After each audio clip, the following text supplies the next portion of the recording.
What do you know that's important? What do you cherish most? What if you knew that which you have invested in, be it an object or a belief, keeps you tied down? What if you let go of all you hold dear? What would that be like? Join us and see if your attachments make you a slave or gives you freedom. This is Who Am I? Who am I? Who? Our purpose is to awaken. Who am I? To awaken to absolute truth. Am I? Who am I? Who? Our purpose is to awaken to absolute truth. Absolute. Absolute truth. Our purpose is to awaken. Are they one and the same? Absolute and truth. That's our purpose. Who am I? Okay, give me your money. Come on. Can I have your money, please? Give me your wallet. Come on, Raphael. Can I have your wallet? Okay. Joan, can I have your pocketbook? If you can find it. Okay, so, usually most people, we all had the experience, where, you can't, where are my keys? Okay, now, we go like, where's my cell phone? Right. Okay, I can't find my cell, oh, maybe I dialed a number. Oh, I can't even remember my own phone number, whatever.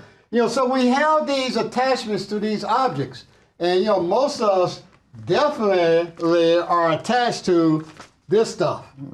Okay? Yeah, 5. Supposed to be 500. Okay? A couple of zeros behind it. Okay? And, understandably, I mean, we all want a little money. Okay? I don't think anybody here is taking a vow of poverty. I want Okay? a lot of money, not a little money. Well, poor Bill Gates, y'all know he's not the richest man in America anymore. Jeff Bezos. Bezos is now, I think he has 130 billion. Bill Gates has only 90 billion, I think, okay? Y'all want to take up a collection for Bill Gates?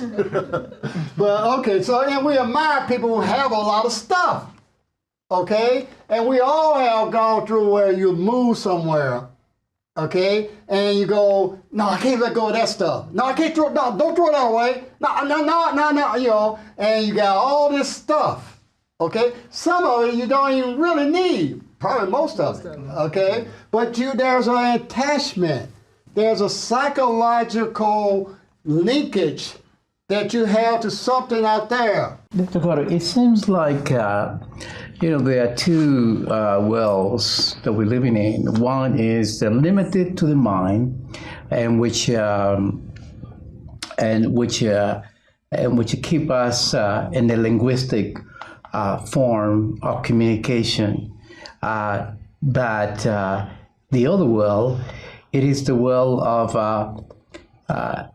no mind, the world of when we get into, and I say this many times, emptiness and nothingness, in which it brings us into understanding what love is, but just love seems to be like a passage, like a channel that passes through you, and then God will appear to you. So these two different worlds has a whole different entity that it's a different form of communicating, because communicating to the mind, well, you can use observer, watcher, like you said, questioning always, and the reasoning, the logic, and doesn't really get us anywhere. So that will answer the crazy well, which Einstein and all these different figures talk about this earth that is crazy. Mm-hmm. Yeah. Because of mind. Yeah, exactly. See, Raphael, you said two minds or two seeming realities. There's something called omniscience, all-knowing, or you call it awareness, or whatever you want to call it, all right? And it is infinitely aware, all right? It is omniscient, all right? Now there appears to Alan Carter a little old mind that's in a body. And I even call it, my brain. A pound and a half of flesh, mainly water and stuff, okay? And this little pound and a half of flesh that I think is inside a body, all right? And it tells me that I am Alan Carter, okay? And I have 5 senses, and it interprets all these 5 senses. It says there are 9 of you out there. There's a TV camera, and so forth and so on. There's a rug there. And these 5 senses, go into the mind. It looks like there's a world out there, okay? But in the previous show, Carol was sharing with us her experience of a lucid dream. And she realized that in that lucid dream, that there was a Carol who could see a Carol and the other characters in her dream. They were just projected thoughts or images, okay? This mind projects these images, which are just thoughts, in what it appears to be space and time. And we call that reality. And those projected thoughts, we say some are important and some are not as important. Like, we say our money, our wallet, that's important.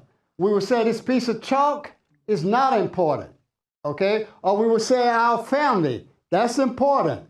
But we would say, oh, those people dying in Afghanistan, well, I know they're human, but that's not really close to home enough for me to care about. But let my own child die, okay? Oh, that's important. But those people dying in Afghanistan or Rwanda or wherever, all right, what's on TV? Okay, or whatever, okay? So we have these thoughts that are outside of us, and it looks like, okay, that the world is outside of us. But as Carol was experiencing, it's the world is really within us, okay? It is all just within me. The kingdom of heaven lies within. But within Alan Carter? No, not within a body that came out of Ruth Carter. But then who is this I that says I? Okay, and so you're right, there appears to be 2 minds, but actually there's only one. There's only God's mind. What keeps us attached to that human identity that is of nothing but lack and fear? Because that's who we think we are. Because it's a thought that this I thought, okay, that says I must preserve myself. And it's based on fear, okay? But this thought, and because you think, you now are attached, okay, to your thoughts. Because everything here is just a thought, okay? It looks like Gloria is a body who's 6 feet away from me or whatever. That's not true. As if we really get the profundity of what Carol experienced in her lucid dream, you will see that it is really just all projected thoughts. That's all that's here. Then you might ask, well, who's projecting it? Is Alan Carter projecting it? It's kind of like in Carol's dream. That was a Carol in the dream. Okay, and she was interacting with other people in the dream. But that one who was aware of Carol's dream really wasn't also doing the projecting. That was a Carol in the bed. Okay, yeah. So what keeps us attached to our thoughts? We think they're real. We think they're true. We think our thoughts are true and real. Okay? That's why you have to question, is this true or is this true? But why do we think they're true and real? Because we think. And we want to preserve what we think. We think that that's important. You think Gloria is important. And what Gloria believes is important. All that you've been conditioned to with your family and whatever, and what you came here with. That you were a body that came out of a woman. You think that that's important. My kingdom isn't of this world, so it's not important. Okay, so I think I'm trying to get to distinguishing thoughts and emotions. Well, actually, emotions are thoughts. Yeah, okay. Okay? Because how would you know of an emotion if you didn't think about it? Well, where does the whole, this is interesting to me because most of the time we talk about God's identity and human identity. Yeah. Yet we have on the third line there personal identity. Right. This particular discussion seems to me to lend itself to an examination of the role of personal identity. Because if you have attachments as a human, if you see yourself with attachments, but as a person, you can change those attachments all the time. Yeah, that's why people come to my office. And so that's where the personal, I think, because we haven't, at least in the time I've been here, we've not really talked a whole heck of a lot about personal identity.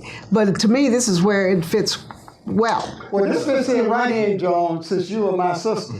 Now, I'm a person, okay, who has a sister, okay, and we are, quote, blood related. Same mother, same father. That's what they told us. That's what they told us, okay. All right, so we grew up in the same house in Norman, Alabama, right, Joan?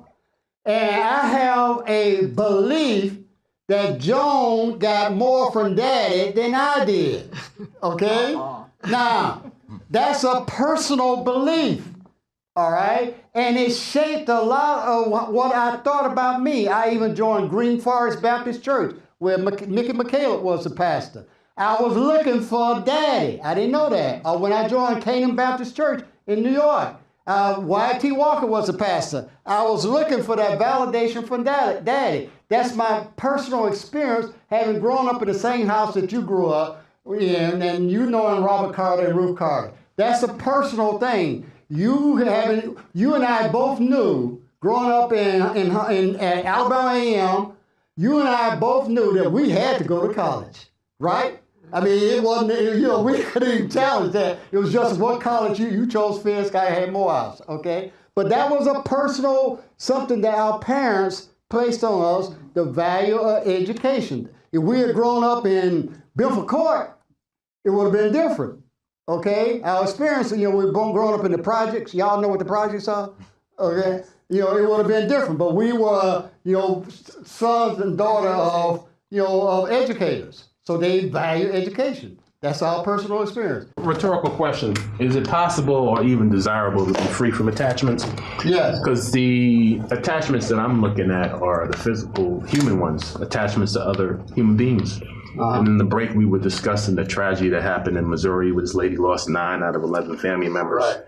I'm sure what she's going through is just so real, and the grief that she's dealing with is so probably tangible. How does she or anybody navigate that when we're kind of talking in abstract terms about us not really being as real as we think we might be? Yeah, well, that fits in right what Joan was saying. She had as a personal experience, an identification with a family.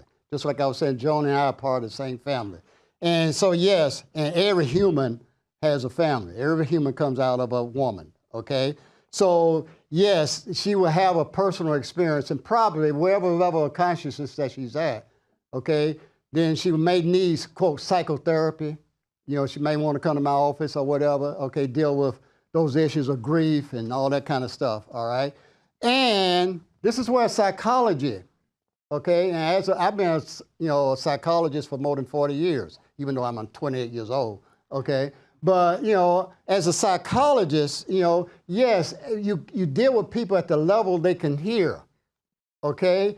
And, okay, there is another level that most psychologists are not even aware of, okay? What they taught me at Columbia has nothing to do with what we're dealing with here, okay? They taught me about this, personal identity. Freud was down here.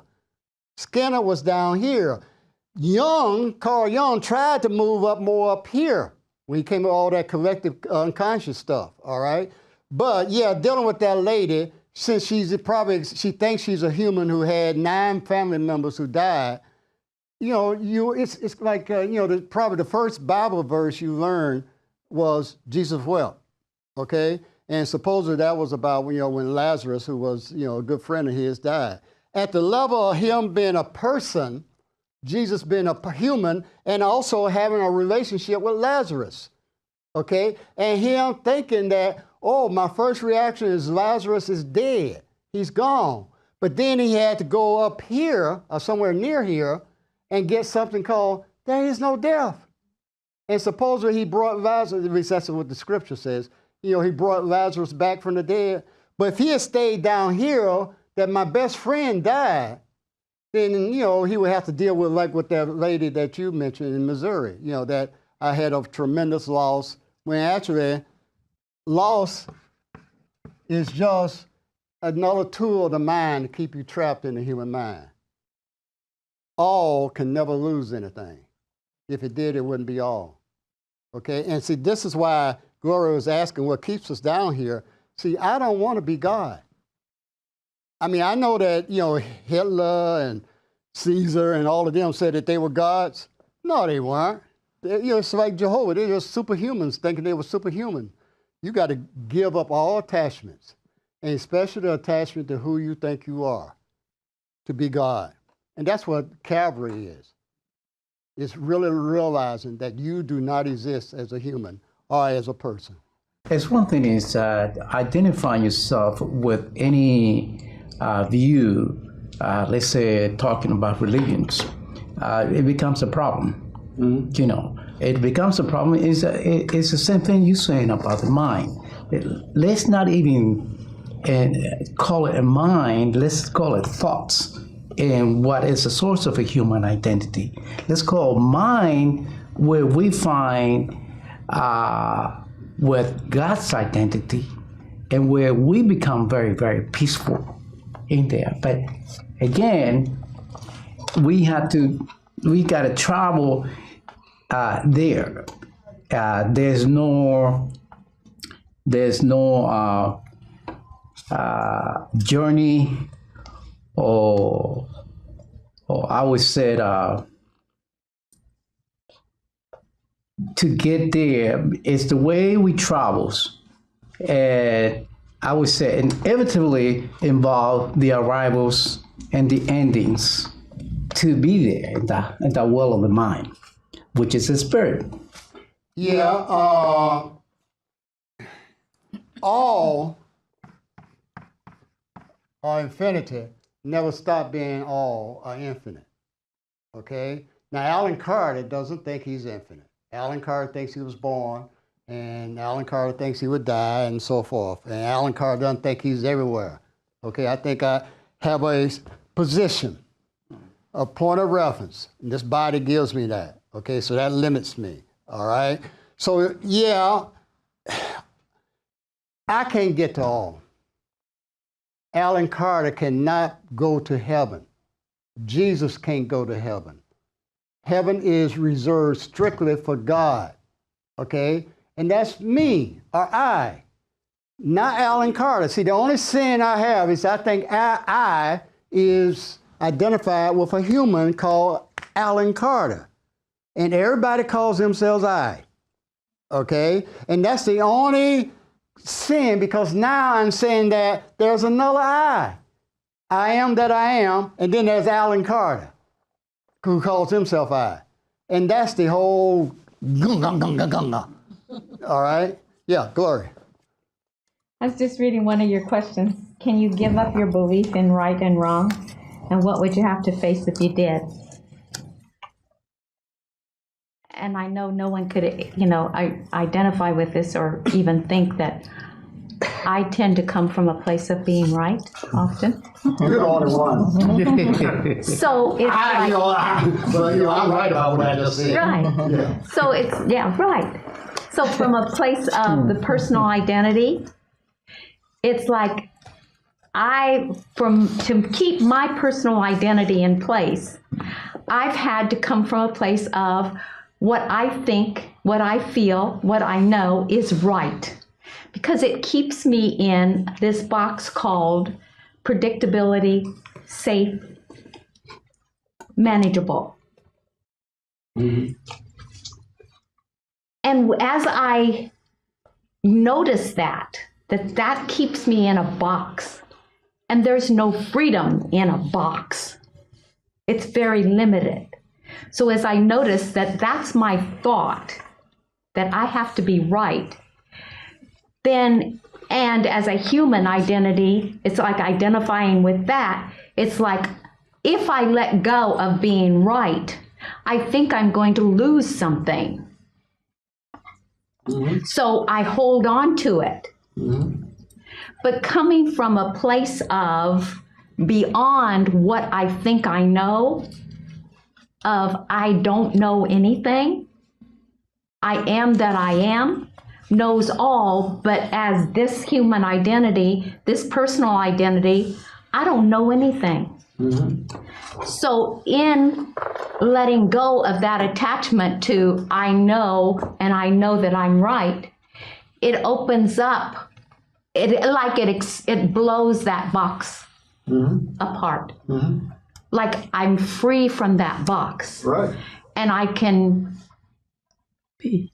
It's like be.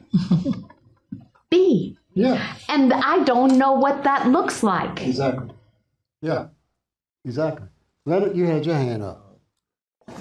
Yeah, I think that's part of the segue of what Gloria was saying. I was going to maybe make a comment and ask you a question about if we were really trying to ask the fox to watch the sheep. It's not a good scenario. And so most of the time we're asking questions that are coming straight from thoughts and from our mind, rather than asking what is outside of our mind, the question of what or who am I? And so that's really, the primary or ground zero to start from. Because as long as you think you're a thought, then your thoughts are always going to dictate the questions. So what Raphael says, no mind and emptiness is a great place to start, and that's a great place to be, and we say that that's where God is, then it has to be incomprehensible. And so we're really here just to mainly get to the question that gives us who we still think we are as a thought, a person, or a human identity, that particular satisfaction. But at the same time, it puts us in a place where we can understand what the infinite and the all would look like if we were there, because this is truly a journey without distance. And so I think that's really why this show, the title, and it's so pertinent, that we are really looking into that major question of what or who am I, and ask that particular question of ourselves all the time, because we're gonna keep asking the mind, and it's going to keep coming up with more answers, and it's going to come up with more questions. Yeah, I like your analogy of the fox and the sheep. Yeah. If you remember in the workshop when you and Lydia were in your little group, and two of you were saying y'all were willing to give up everything, and the other person said, well, I don't know what's there. Yeah, we think we know what's here. I think I can see the 9 of you and this rug, and my 5 senses tell me that this is real, okay? So why should I give up what I think is real, what my senses tell me? This is the rug, there are 9 of you, here's a blackboard, and all that kind of stuff.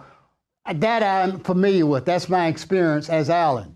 Now, you're going to tell me that there's something else other than, this, that my senses can tell me, no, you got to come with something better than that, buddy, all right? And so that's why, as you're saying, Leonard, you got to find out what's true. You got to start with what's true. And you know that there is something called this.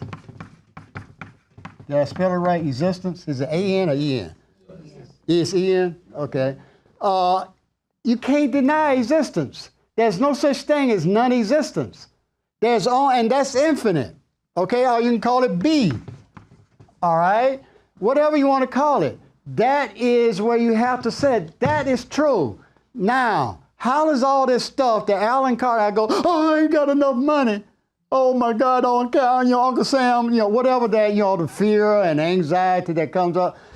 Existence are all can never be afraid. Perfect love casts out fear, said the master. Yeah. Okay, so you can't deny existence B. Can you define existence in B? Not according to anything that you are accustomed to making definition. We got a dictionary there. And if you ask Webster, but no, you can't define God. Yeah. I can say omnipotence, omnipresence, all the alls, okay? But then what do? I'll bring me in there. Okay? I will bring, this human thought system in there that says, I know what infinity is. I know, even in math, they say there are several different kinds of infinities. Home? Okay?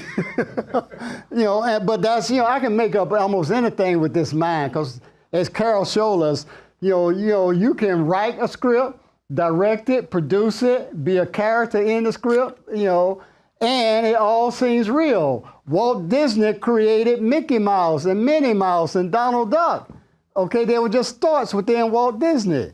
Okay, but Walt Disney didn't know that he was just a thought. Okay, did I see somebody saying? No? Okay, Gloria. May I ask another question? Yeah. Of course I may. Okay. This is like, would you explain this for me? I am the watcher watching the watch. I am the watcher watching the watcher watch. Okay. What does that mean? Well, it's kind of, again, let's go back to Carol's lucid dream. Okay? There was a Carol who was watching a Carol. Okay? But see, all of that is based upon, that's why you were asking, was that heaven? It's based upon still a subject object. Okay? That there was a Carol who was watching something called not Carol, and then there were other characters in the dream who she thought they weren't her. Okay? And then there was space. She thought there was space in the dream. Okay? That's a lucid dream that can help her crack, as I even told her. I think that's progress on her part, because she's cracking the egg, so to speak. Okay? She's realizing that this thing we call reality is not real. Okay?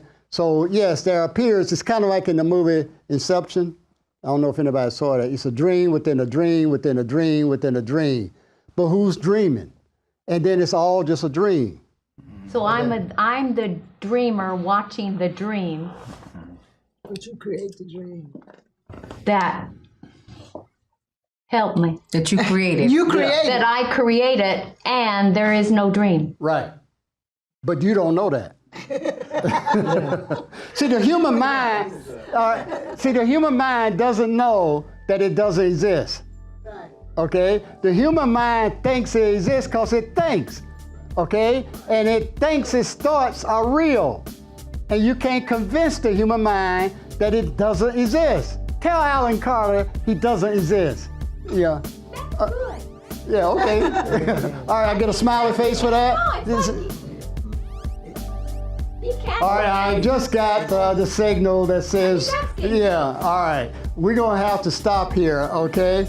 So we want you to keep asking, what is it that you think that's important? Anything you think that's important, any belief system, anything that's part of your personal identity keeps you out of heaven. Okay, I'll keep you in there. A little Freudian something there. Okay, so thank you for asking the question. Thank you.